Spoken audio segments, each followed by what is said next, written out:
Hello, I'm Irene Plunkett. I'm emeritus faculty in higher education in California for 35 years. And on behalf of Veritas, its board, its executive director, and the Higher Education Working Group, I'd like to welcome you to this, our next presentation in a series examining labyrinths in higher education. Today's presentation is Creating Labyrinths on Campus with Veritas faculty, Lars Howlett. As you may know, other presentations in this series are available on the Veritas website. Our focus today is on getting started and on considering materials, space, cost, and the specifics of locations. We know that every college and university has its own gifts and challenges, so we encourage you to think about your own possibilities as you listen to our two guests today. And again, we welcome you. We're glad you were able to join us. Our second presenter is Lars Howard, who first walked a labyrinth as a photography teacher at a high school, where he discovered it to be an invaluable tool for stress reduction, focus, and team building. In 2011, he completed the Veritas Facilitator training with Lauren Artris in Shard, also visiting sacred sites in his ancestral homelands of Scotland and Sweden.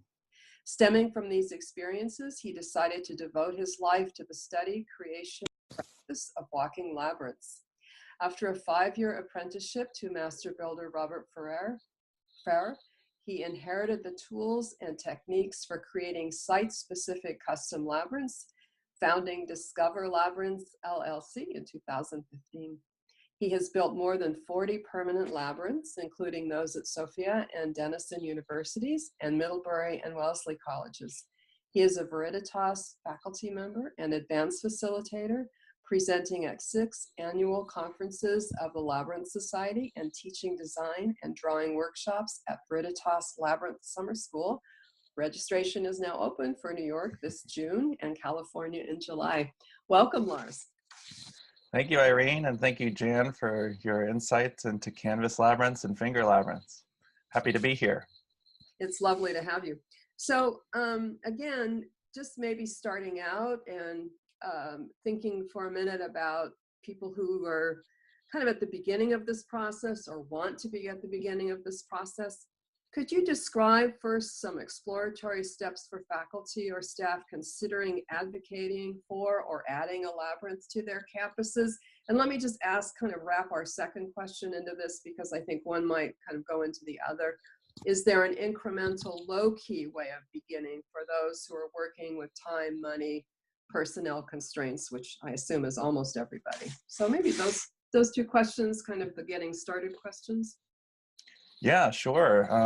Those are common questions. Where do you begin? And I often invite people to begin the creation of a labyrinth in the same way that we invite people to begin a walk of a labyrinth, which is to start with your intention. And I see the creation and building of labyrinths also as a meditative process. And I think it's important to really hone in on, what is the intention of the labyrinth? Who is the space for?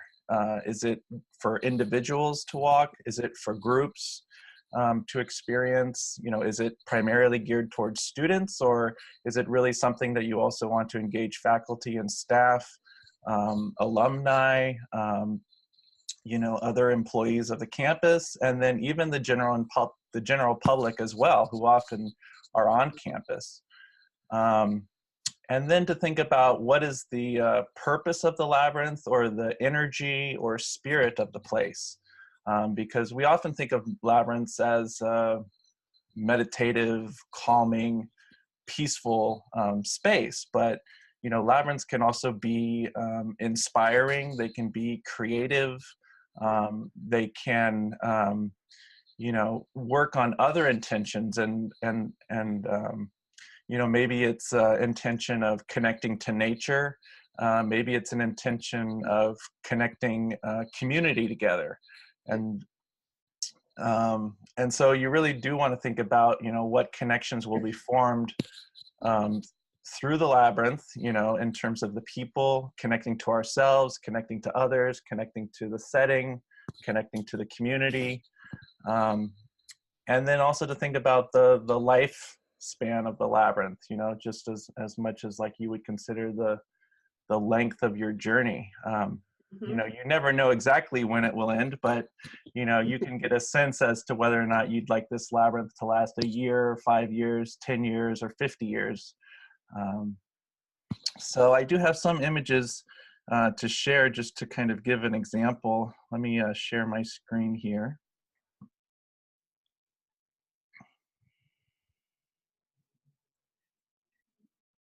Can you see that okay? So this is at Sophia University in Palo Alto, and it was one of the first projects I worked on as an apprentice to Robert Ferre. And you can see the members of the staff and also the incoming president on the sidewalk with Robert, and we're looking at a site. And so, you know, there were some considerations here for this labyrinth that they wanted to create. And you know, first of all, this is one of the possible places that you could put the labyrinth. And, you know, it had some limitations and it had some opportunities. So you can see there's a stump in the center of the lawn, you know, that needed to be removed. And then there's other trees, and it's also an irregular shape. So we sketched designs after consulting with them. And we came to the realization that because this was a school that was focused on transpersonal psychology, and it was kind of you know, it's not a traditional school, so they didn't go with a traditional labyrinth form. They went with a custom labyrinth that we designed for them. Also because that was the limitations of the space, and you could create a much larger labyrinth if it was not perfectly circular. So you know, we came up with a drawing, a plan for what would be called a contemporary labyrinth, but it still uses elements of the labyrinth archetype of both the classical and medieval pattern. And so, you know, one of the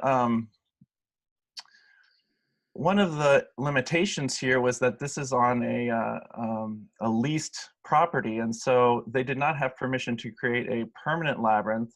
So this is a temporary labyrinth of sorts. It is built on the surface of the lawn by simply putting a weed barrier, cobblestones, and then filling in with recycled rubber mulch to create the pattern. And yeah, this is the finished labyrinth that we created. And I think what this also reflects is this idea of who is the labyrinth for? Well, the other option for this labyrinth was to do it on an internal courtyard, only accessible through the school, the front door of the school. But they wanted to also engage the community. So you can see that this labyrinth is out on the sidewalk in the kind of the front lawn of the school. And we actually decided to face the entrance towards the sidewalk to also invite and encourage the public to just walk into that labyrinth, you know, so that it was, you know, the orientation of the labyrinth made it so that anybody could utilize the space. Yes, it's beautiful. Thanks. Yeah, it's unconventional, but it's very organic. And Sophia University is focused on kind of emerging wisdom, and so we included these sculptures that also reflected emergent wisdom. They had plants growing out of the head of the sculptures, so it was a kind of a way to reflect that intention of the labyrinth.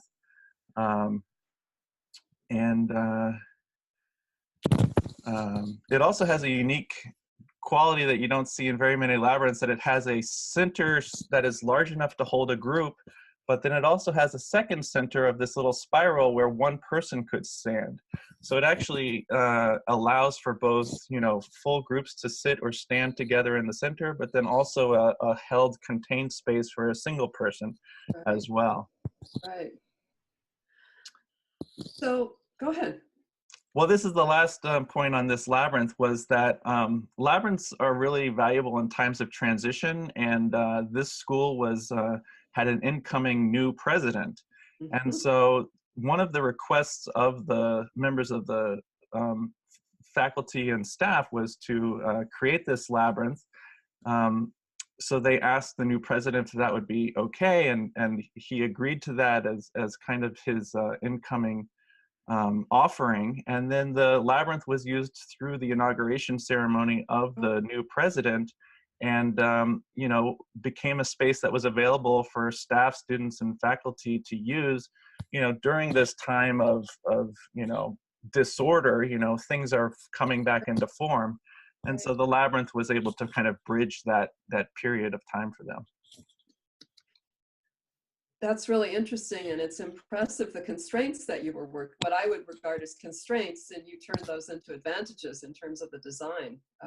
Very interesting.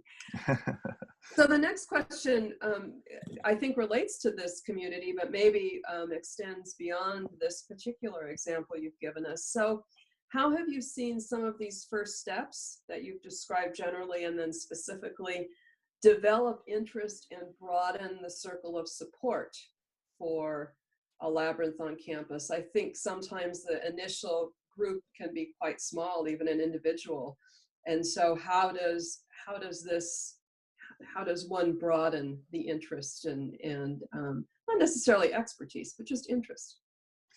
Yeah, so another thing that I was really fortunate to be a part of early on in my work was I was invited to Punahou school in Hawaii, and we did a kind of a artist in residency.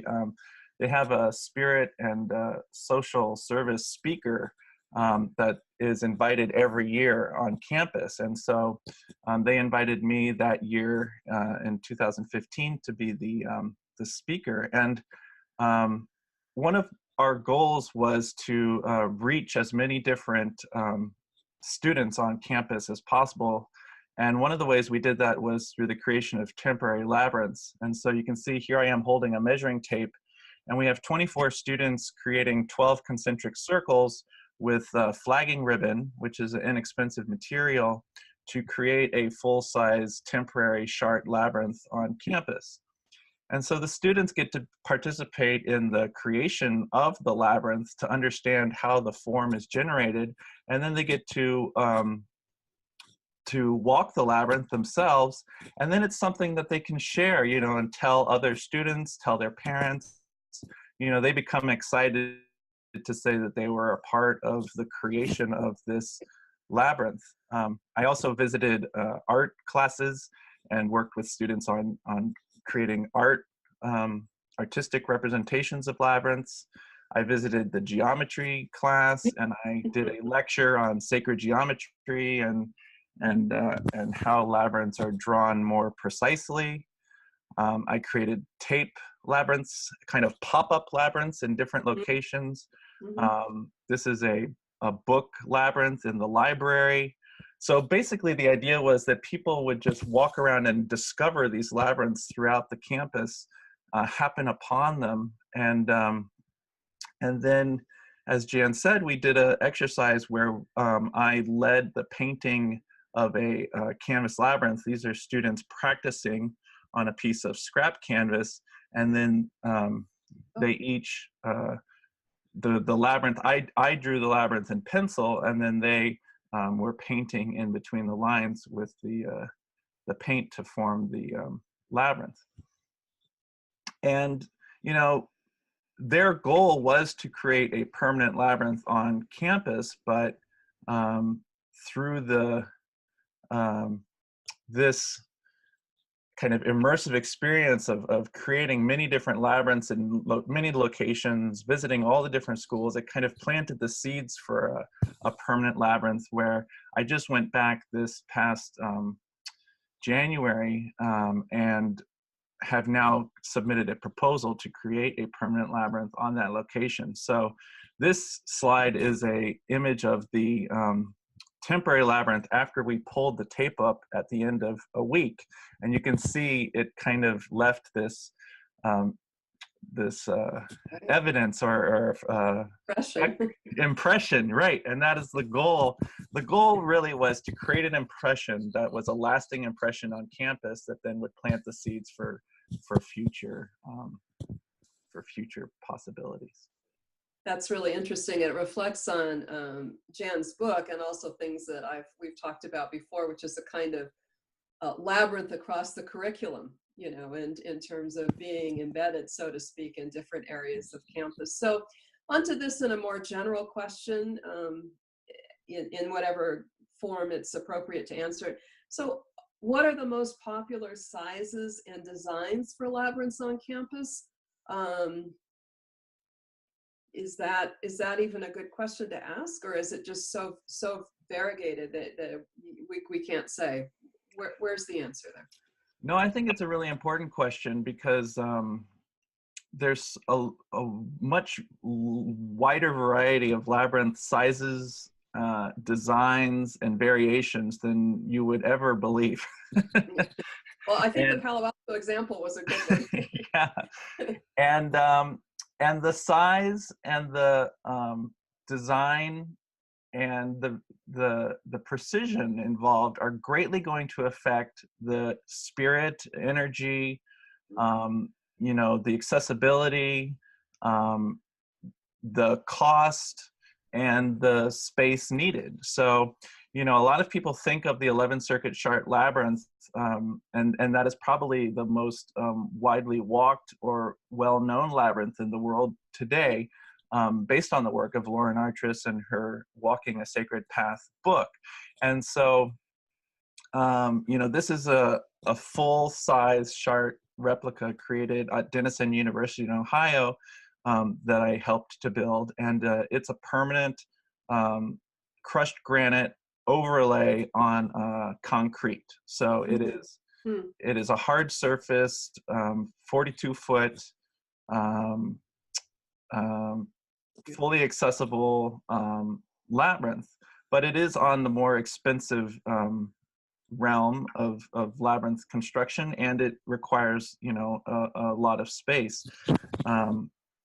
There are variations of the Shard Labyrinth, which is, as Jan mentioned, you know, there's a 7-circuit medieval variation. There's actually 5 different 7-circuit variations of the Shard Labyrinth, but this is my favorite. This is called the Shard Essence, which is actually the canvas labyrinth that Jan showed earlier. And it is actually the 11-circuit Shard Labyrinth with the outer 2 and inner 2 circuits erased. So if you see on the left, you can kind of see the impression of the full 11-circuit labyrinth in gray, and in purple is the form, and then the rendered version of it is on the right, that was originally created by Robert Ferre. So it is going from 11 circuits, which, you know, if you stand in the center of the labyrinth and you count the number of pathways that surround the center, there are 11 pathways that surround the center of this, so it's an 11. And then on the right, you can see a 7-circuit variation. Right. And then this is the 5-circuit Shard variation, which is basically the inner 5 circuits of the Shard Labyrinth if you erased the outer 6. So, you know, this creates a shorter walk. It creates a less expensive labyrinth, less materials, less space is required. So even for a canvas, you know, the larger the canvas you buy, the more expensive it's going to be, and the more room you will need. And then also that will mean that you will have less, you know, if you want the labyrinth to travel around campus or to take it to different places, you know, a smaller canvas will be more adaptable, but it will fit fewer students. You know, the larger the canvas, certainly you could have more walks. So you have to think, well, do we want 40 people on this labyrinth at a time? Or do we want 10 people on this labyrinth at a time, right? So if you have a 5-circuit labyrinth, you're not going to be able to fit 40 people on that labyrinth at one time. Right, right. And then this is a classical labyrinth, which is the second most well-known pattern. And this is its most traditional and original form. This is at Cornell University in their integrative School of Plant Science. And so this is a very popular form, but one of the biggest misconceptions about classical labyrinths is that this is the only way to create a classical labyrinth, when in reality you can make variations of the classical form to allow more than one person in the center. You can see this center only has room for one person. Now that's fine if it's going to be in a garden setting, maybe, where you're not going to have group walks. But you can create a classical variation that does have a larger center. And this is a 3-circuit classical labyrinth, which is basically the simplest labyrinth form that exists. And this was done for a kindergarten, so it's a small labyrinth. But I've also done it at a retirement center, you know, where people don't have the energy or ability to walk a full, you know, 11-circuit or even a 7-circuit labyrinth. Then smaller labyrinths can provide space for that. And I love doing 3 and 5-circuit labyrinths as kind of like taster labyrinths for festivals and events, where, you know, to present a 7 or an 11-circuit labyrinth at a festival or an event where there's multiple booths and lots of things happening, I think it's really more inviting to have a smaller labyrinth experience on a 3 or 5-circuit labyrinth. And there's nothing that says you can't walk a labyrinth twice. So if you actually walk a 3-circuit classical labyrinth and then walk the outer perimeter and then walk the 3-circuit labyrinth again, you are actually having a 7-circuit labyrinth experience. So this was created at a conference in Florida. And, you know, here my intention was to create a fun-filled, humorous labyrinth to really kind of, you know, wake people up to a different feeling, you know, at the conference. And so, you know, this, and I also wanted to reflect the setting that we were in, which was Florida. So yeah. Yeah. Here's a 5-circuit classical labyrinth that's made processional, and a processional labyrinth has 2 entrances and 2 exits. So you can walk all the way through in one way, and you do not have to come face to face with someone else. So or you can intentionally do it so that you start people on both sides of the labyrinth, and they walk in and they do end up face to face in the center of the labyrinth, or wherever they meet on the path if they're going at different rates. So this labyrinth could either be used processionally, or it could be used for conflict resolution if you had people that wanted to consider, you know, some relationship challenge, and then meet in the center either to discuss it or to you know, continue on their journey and further their reflection. These are examples, by the way, of students at a high school in Cupertino, California, where I drew the labyrinth in chalk, and then they painted it with this is with a concrete stain, and then this is with a traffic marking paint on a blacktop. Yeah. So, but these are more patterns. So see, here is a triple double spiral labyrinth, you know, that really is more creative. It's more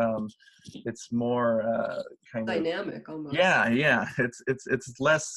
It could be walked meditatively, but it lends itself to more of kind of an extroverted experience than an introverted experience. Right. So let me pose this question. You've answered it in some ways, but maybe just to give you a little, a tiny shift here. What are some common building materials for labyrinths? And also, in what ways have you used local resources to create environmentally friendly and sustainable labyrinths? I think this is a consciousness people have, hopefully these days, around not just labyrinths, sort of building in general. Yeah. Definitely, I think using reclaimed or local materials whenever possible is beneficial to the environment, but also beneficial to the labyrinth itself, because, you know, you want the labyrinth to connect to the space that it's in. So if you can use materials from the area or from the site, then that can really help to connect the labyrinth to the space really really well. So this is a labyrinth at Wellesley College that I created 2 years ago, and the intention was to create a temporary labyrinth on site. And you know, there, as in many universities, it can be very hard to get a permanent installation approved by the Board of Trustees. Right. Yes. Yes. So what they did was they decided to create a temporary labyrinth, and this is actually how a lot of public art also goes in San Francisco. It's hard to get the neighborhood to approve a permanent public art project, but if you say this is a temporary piece of public art, then it's much more likely to get passed by the council. And then inevitably what happens is after 3 or 4 years, you say, okay, well, we're going to take down the art. And then everyone says, no, we love it. Don't take it down. Right. You know, it consistently happens at Grace Cathedral with their visiting artists. Someone Yes. you know, puts this art up in the cathedral and it's so beautiful and well loved that they say, okay, we're going to take it down. And they say, no. And so they end up extending it and that's what happened with this labyrinth, is that we used cut slices of wood from naturally fallen trees in the botanical gardens. And then this labyrinth is situated in the botanical gardens, which already had a more organic aesthetic than, so to create a temporary labyrinth in a organic setting, and then to use the natural materials from the gardens, and then to allow it to decompose over time. And also the cost was very reasonable because, you know, all the materials were free. They were just needed to be prepared by the groundskeeping crew, but all the pieces of wood were free. And for the pathway, we simply used the existing grass surface. So it's really inviting, isn't it? Yeah, and was a collaboration between the Office of Religion and Spiritual Life and the Botanical Gardens. And so one of the goals of the chaplaincy was to create a sacred space, a meditative space away from the chapel, because, you know, there are students that don't feel inclined to go to the chapel, to participate in a canvas labyrinth walk in the chapel. They have a canvas, but they wanted to create a contemplative space away from the chapel so that it would create another opening for students to have a reflective or even a prayer. You know, they can certainly, you know, have their path of prayer here and connect to God in this space. Well, and increasingly on campuses, we have so many international students, people from such a wide range of religious or not backgrounds. And so being outside seems to me to really invite a potentially much larger group of people. Yeah, and we actually surrounded the labyrinth with solar-powered lanterns. So at night, you can kind of see the twinkling of this labyrinth in the middle of the botanical garden, and it kind of creates this sense of like mystery or discovery. And so, you know, it is kind of like a little like a secret refuge, you know. But they also wanted people to know about it, so they created these finger labyrinth stickers. And it's the same design as the design in the garden, and they hand these out at, you know, fairs. And so they have their labyrinth stickers, which can also be used as a finger labyrinth. A lot of kids put them on their laptops, and then they have a brochure, you know, about the labyrinth project, which discusses in detail both the canvas labyrinth and the temporary labyrinth that's on campus. And then now I just returned yesterday from Wellesley College, where we are now exploring to create a more hard surface permanent labyrinth for the campus, now that people understand what a labyrinth is, and you know, it's been well received, and that the students, you know, are using it and interested in it. It seems like it's really been ensconced in the consciousness of the campus now, little by little and over time. Yeah, and they also are training their chaplains in facilitator training. So I think it's important, you know, that not only are you building the labyrinth, but you're also building your education in how to use the labyrinth. And so 2 of the chaplains participated in the facilitator training, and now when we build the permanent labyrinth, they are going to include that the entire chaplaincy. There's, I think, 7 chaplains for 7 different faith practices will all be trained as labyrinth facilitators. Nice example. Nice example. But here's just a few more highlights of other ideas. This is a Paver Labyrinth, which is a very well-known. A lot of college campuses I see have Paver Labyrinths. So if you have the resources and you want a permanent, accessible, you know, very highly refined labyrinth, then a Paver Labyrinth is a good option for that. Here is a hard surfaced Terrazzo Labyrinth in San Francisco.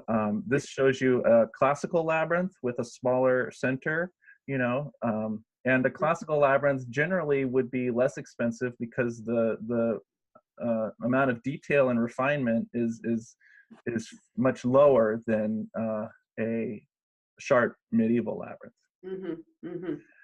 This is a Shard Labyrinth created without the refinement, so it has the path sequence, but it is, you know, you see the center is open instead of including the rosette, and it is made with concrete, but it could hold a very large group in the center of this labyrinth in Vancouver Island. Beautiful. This is a brick labyrinth. Brick is probably the cheapest material for creating a hard surface labyrinth. And so this is at Franklin Marshall College, and you can see that the bricks form the pathway of the labyrinth. Even less expensive would be to use the bricks to form the lines of the labyrinth, and then this is a decomposed granite pathway. So you want to consider, you know, what is it that defines the labyrinth form, and then what is it that defines the labyrinth pathway? And obviously you need much more material to complete the pathway than to complete the form. These are concrete edger blocks to create the labyrinth, and wood chips in the pathway. So, but this is more temporary now because the wood chips do retain water and decompose over time. So we'll have to either be replaced or reformed, you know, in probably three years. And then, you know, you can use the existing surface as your pathway. This is a grass field at Middlebury College, a labyrinth that I created using field stones on a grass field. So, you know, there's no cost in the pathway. There's just the cost of the stone, which comes from a local quarry in the nearby area of Vermont. And this is at the Organic Garden in Middlebury College. You can inlay stone into grass, which allows it to be less maintenance because you can then just run a lawnmower over it. So this is a inlaid stone labyrinth with grass pathways. This is a stone pathway with grass lines created by masons at a synagogue in Western Massachusetts. And then this is paint on a floor. If you wanted to create a permanent indoor labyrinth, you could paint a floor. You need to do this though when the floor is being refinished, because you cannot paint on top of a varnished floor. You need to have the floor refinished, sanded down, paint the labyrinth, and then varnish over the top of the labyrinth. Let's see, these are tape labyrinths, so we've kind of covered temporary. Books. I love the book labyrinths. So, so a couple things, Lars. One is it seems that we're only limited by our imaginations, because obviously you've presented here a very wide array, as has Jan. So let me just ask you this sort of, I don't know, couple minute question here at the end. And it's unfair because it's a big question, but in just as briefly as you can, what general guidelines, tips, advice would you give to people at the beginning stages of campus labyrinth work? You know, what would you say to them? Well, one of the things I encourage people to do is to, just like when you walk the labyrinth, experience your experience. So you really want to experience labyrinths in as many ways as possible. So I think Jan was really, wise to share, drawing the labyrinth, experiencing the form, drawing it, experiencing it with the finger labyrinth, and then to use the labyrinth locator, which I have up on the screen. Yes. To go on the labyrinth locator, to visit local labyrinths, and then you get to experience what do different materials feel like, what do different patterns feel like, what do different settings feel like, and then also to connect with Veritas and the Labyrinth Society, to educate yourself and to educate other people on campus and to use these as resources. Just recently I went to Carmel Valley for a job, and I looked on the labyrinth locator, and this is one of the labyrinths that I visited, which is a really interesting, beautiful Shard Labyrinth on concrete using a stain. And then this was another labyrinth at a local organic farm. And so these are two labyrinths within 5 minutes of each other and completely different experiences. So, and really fun, great things, places to visit and compare and contrast. And then I think temporary labyrinths are a great way to, if you're not sure about the design or the space, you can create temporary labyrinths to gain interest. Jan was answering the question of how do you convince people about the labyrinth, and I agree. It's more of an invitation and creating an opening for people to use the labyrinth. And so, I think temporary labyrinths using creative materials is a fun way to kind of get people interested. And then you can also bring someone to campus to present a workshop. You could bring a facilitator to campus to lead a group walk on a canvas. You can bring, people like myself or Jan to come and lead a workshop on drawing. This is a workshop, creating labyrinths with beans and tabletop labyrinths with materials. And secondly, I think, be really open to synchronicity. A lot of times with labyrinths, synchronicity really comes up in the building and creation of labyrinths. And so when I was in Sweden visiting my cousin, I asked her if I could create a labyrinth for her as an offering for her having me stay with her. And first I asked if she knew what a labyrinth was, and she said she had actually walked a labyrinth at a hospital where she had worked as a nurse. And so I said, wow. I said, would you like a labyrinth? And she said, yeah, that would be great. I said, well, do you have a place? And she said, well, I have my favorite spot on our farm is in the woods here. It's an open clearing. And I said, okay, well then all we need is some stone. And she thought, well, we don't really, where are we going to get it? And then she said, you know what, I think there's a pile of stone right next to that labyrinth. I mean, to the opening. Wow. And there was a pile of field stone that just happened to be there. So, I just took the stones that had been cleared from the fields maybe 100 years earlier and used them to create the labyrinth. But, even at Wellesley College, when I went back this week, I said, can we, what can we use? Are there materials here on campus? And they really struggled. There was a building that was being torn down on campus. And so we visited the science building to ask about, using materials from the science building that was being torn down. And they were like, well, we'll have to test this for contamination. We'll have to clean this. It's probably cheaper to buy a new brick than to, reuse one of these bricks. But I said, well, are there any other, materials, stones? And they said, well, you know what?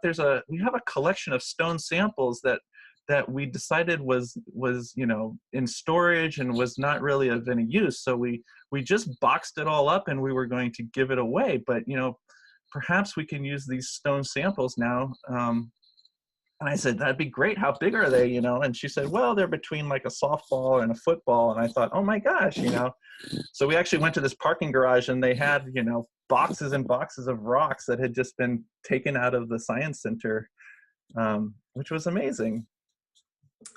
And then here, just another thing is that there are existing spaces on campuses that you walk through every day that you don't think about. But when I was on Wellesley, I said, you know, there's a giant circle next to the library across the street from the chapel. And they said, oh, really? What are you talking about? And I said, here, look at my phone. And here is this circle, I think it's 48 feet wide, next to the library, you know, completely ready for either a permanent labyrinth that's either painted or a crushed granite overlay, or we could very easily make temporary chalk labyrinths on this location to raise awareness, you know, for special events, or, you know, when we put in the permanent labyrinth in another location, we can create a chalk labyrinth here to kind of say, hey, you know, it's Labyrinth Week at Wellesley. So Excellent. you just kind of have to keep your eyes open and really, like, yeah. You know, it's sometimes the things in front of you are the hardest things to see. Yeah. And on that note, thank you so much, Lars. Those are You're welcome. examples. And thank you, Jan. Thanks to both of our guest panelists today. This has been a wonderful presentation. We hope those of you who are at any stage of the Labyrinth process, particularly if you're at the beginning stage and the brainstorming stage, we hope this presentation today has inspired you. I know it's inspired me. Thank you so much for being with you, and we look forward to seeing you next time. Thank you. Yeah, thank you, everybody. Thanks for being here.